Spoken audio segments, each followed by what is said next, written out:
एक भूतिया डॉक्टर 2 औरतों को भी चुड़ैल बना देता है। अब वह तीनों मिलकर सब गांव वालों को भी भूत बनाना चाहते हैं। अरे चमेली, तुम कहाँ चली गई? अब मैं तुम्हारे बिना कैसे जीऊंगा? अरे मर गए रे। मेरी पत्नी तो चुड़ैल बन गई। हाय रे, अब मैं क्या करूं? फिर अगला दिन होने पर गोपाल भाई, मैं अपनी पत्नी के बिना नहीं रह सकता। भाई कुछ करो ना, जिससे मेरी पत्नी ठीक हो जाए और वापस घर आ सके। कांचा भाई, भाभी अब पूरी तरह से चुड़ैल बन चुकी है, तुम्हें उन्हें भूलना ही होगा। नहीं भाई, मैं अपनी पत्नी के बिना नहीं रह सकता। अगर वह वापस एक आम औरत नहीं बन सकती तो मैं भी उसके लिए भूत बनने को तैयार हूँ। मैं आज रात को ही जंगल जाऊंगा और उसे बोलूंगा कि मुझे भी काट ले और अपने जैसा बना दे।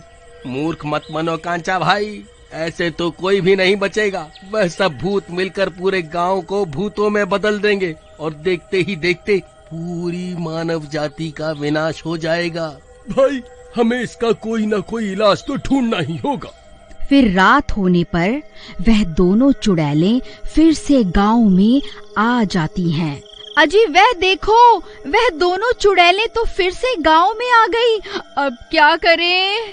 अरे आराम से बोलो, कहीं उन चुड़ैलों की नजर हम पर पड़ गई तो मुसीबत आ जाएगी। फिर वह दोनों चुड़ैलें सीधा कांचा के घर के बाहर पहुंच जाती हैं और उसका दरवाजा पीटने लगती हैं। ए कांचा, कहाँ छुप के बैठा है? बाहर निकल, देख नर्स जी आई हैं, जरा बाहर तो आओ। राजा जी, जरा बाहर तो आइए। इतनी जल्दी अपनी पत्नी को कैसे भूल गए राजा जी? हे भगवान, ये दोनों चुड़ैलें तो हाथ धोकर मेरे पीछे ही पड़ गई हैं। अब क्या करूं? अरे प्रीतम, तुम यहाँ क्यों आ गई? कहीं और चली जाओ ना, मैं तो तुम्हारा पति हूँ। कृपा करके मुझ पे थोड़ा रहम करो, मुझे छोड़ दो, है छोड़ दो। अरे ऐसे कैसे छोड़ दूं? मैं आपको भी अपने जैसा बनाकर ही दम लूंगी। अरे मर गए रे, ये तो हाथ धोकर मेरे पीछे ही पड़ गई है। अब क्या करूं, क्या करूं? फिर वह दोनों चुड़ैलें जोर जोर से दरवाजा पीटने लगती हैं और कांचा पीछे के दरवाजे से भाग जाता है। अरे भागो रे भागो, चुड़ैलों ने गांव पर हमला कर दिया है। अब ये किसी को नहीं छोड़ेंगी। फिर कांचा भागता भागता गोपाल के घर के बाहर पहुंच जाता है। अरे गोपाल भाई, जल्दी दरवाजा खोलो, वह दोनों चुड़ैलें मेरे पीछे पड़ी हुई है। अरे जल्दी खोलो रे, दरवाजा खोलो। अरे मर गया रे, अरे मर गया। हे भगवान, अब क्या हो गया? कहीं फिर से वह चुड़ैलों ने गांव पर हमला तो नहीं कर दिया? फिर गोपाल जाता है और दरवाजा खोलता है। दरवाजा खुलते ही कांचा भागकर घर के अंदर घुस जाता है। अरे गोपाल भाई, तुम्हारी भाभी और वह चुड़ैल नर्स वापस आ गई है। और वह मुझे भी अपने जैसा बनाना चाहती है। भाई, मैं किसी तरह अपनी जान बचाकर यहाँ आया हूँ। भाई, हमें कुछ ना कुछ तो करना ही होगा। ये चुड़ैलें हमारा पीछा नहीं छोड़ने वाली। भाई चलो, हम फिर से जंगल चलते हैं उन महामुनि की तलाश में, वही इसका उपाय करेंगे। फिर वह गोपाल दरवाजा खोलकर झांक कर देखता है। चलो कांचा भाई, रास्ता साफ है, बाहर कोई चुड़ैल नहीं है, यही सही मौका है। फिर वह दोनों जंगल की ओर चल देते हैं और थोड़ी देर में महामुनि के ठिकाने पर पहुंच जाते हैं। हे महामुनि, हम कब से आपकी तलाश कर रहे हैं। तुम इतने घबराए हुए क्यों हो? उस भूतिया डॉक्टर ने 2 औरतों को चुड़ैल बना दिया है, अब हम क्या करें? देखो वत्स, मेरे पास जितना पवित्र जल था मैंने तुम्हें दे दिया था। अब मैं तुम्हारी कोई मदद नहीं कर सकता। ये सब सुनकर कांचा और गोपाल परेशान हो जाते हैं और वहाँ से चले जाते हैं। गोपाल भाई, अब क्या करें? हमारी सारी उम्मीदों पर तो पानी फिर गया। अब हमें कोई और रास्ता ढूंढना होगा। कांचा भाई, मुझे लगता है इस सब की वजह वह भूतिया डॉक्टर ही है। उसी के जहर की वजह से भाभी चुड़ैल बनी है। अगर हम उस डॉक्टर को किसी तरह मार दें तो वह दोनों भी ठीक हो जाएंगी। लेकिन भाई, हम उस डॉक्टर को कैसे मारेंगे? वह एक भूत है।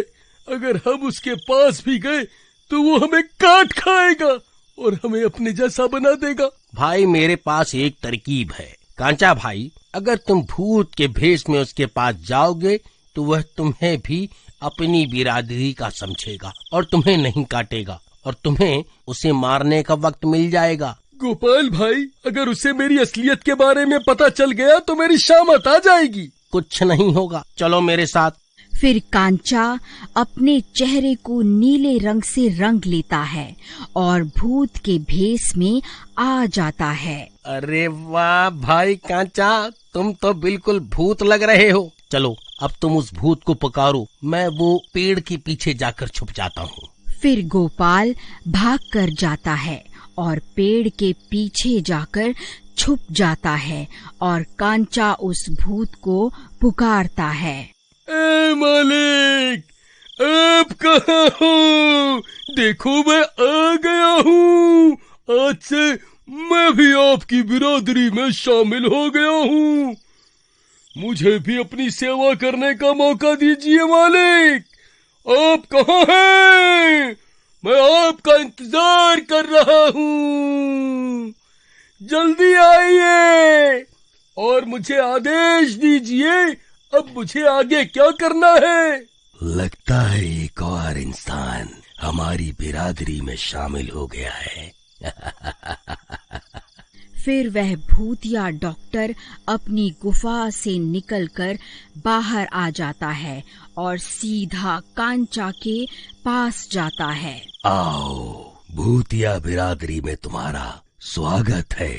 आखिरकार तुम भी हमारी बिरादरी में शामिल हो ही गए। अब हम सब मिलकर इस दुनिया पर राज करेंगे।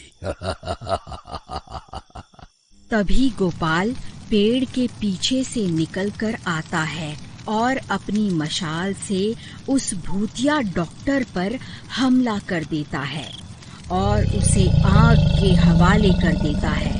वह भूतिया डॉक्टर जलने लगता है। अरे मर गया, इसने तो मुझे धोखा दे दिया। अरे मर गया रे, मर गया। तेरे साथ ऐसा ही होना चाहिए था। फिर वह भूतिया डॉक्टर जल के राख हो जाता है। फिर कांचा और गोपाल वापस गांव की ओर चल देते हैं। गोपाल भाई, मेरी पत्नी ठीक तो हो गई होगी ना? हाँ भाई, तुम घबराओ मत, हम गांव चलते हैं। वहाँ पहुँच के ही पता चलेगा कि क्या हुआ है। फिर वह दोनों वापस गांव आ जाते हैं। प्रियतम, क्या तुम घर पर हो? देखो मैं आ गया।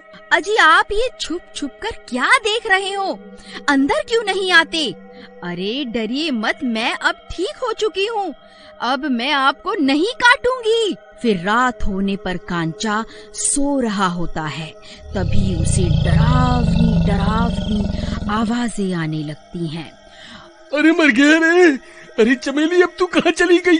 हे भगवान, कहीं ये फिर से चुड़ैल तो नहीं बन गई? हाय रे, अब क्या करूं, क्या करूं? अरे चमेली जी, आप कहाँ हैं? कांचा जी, मैं यहाँ हूँ, मुझे ढूंढो। अरे मर गया रे, ये तो उस चुड़ैल की आवाज है। कहीं मेरी पत्नी फिर से चुड़ैल तो नहीं बन गई? अरे मर गया रे, मर गया। प्रीतम, कृपा करके मेरे साथ मजाक मत करो, बाहर आ जाओ ना।